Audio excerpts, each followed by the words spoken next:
वसंती पाठाचे सादरीकरण करणार आहोत. मुद्दापूर जवळच्या उमऱ्याच्या वाडीत शिवाजी राहायची. 8-9 वर्षाची शिवाजी होती. भारी चतुर. शाळा, घर, शेत व बाजार येथील मुले-बच्चे सगळे तिच्यावर खुश असायचे. रविवारी मुद्दापूरचा आठवडी बाजार भरायचा. शेतातील भाजी विकायला शिवाजीचे आई बाबा जायचे. सुट्टीमुळे शिवाजी ही सोबत जायची. शिवाजी आई बाबांना हिशोबात मदत करायची. मधून बाजारात चक्कर मारायची. भजी किंवा भेळ खाणे हा तिचा आवडता उद्योग.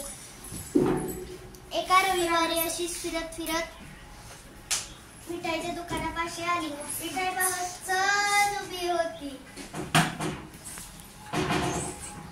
हलवाई तिच्याकडे पाहत उभा होता. तो गल्ल्यावरून शिवाजीकडे आला. ए मुली, चल पैसे काढ. कसले पैसे? मगापासून तू माझ्या मिठाईचा वास घेतेस त्याचे पैसे. वास कमी येणारच ना.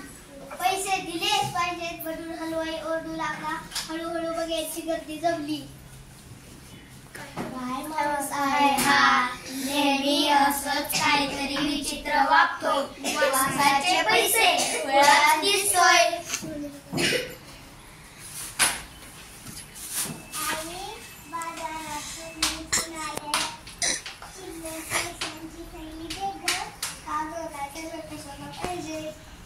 एक गंमत आहे, तू पण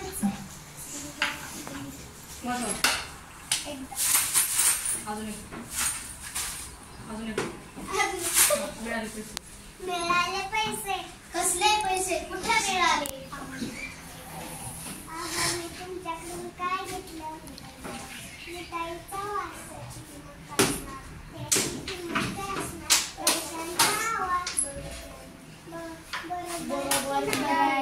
बरोबर. आता हलवाईचा चेहरा पाहण्यासाठी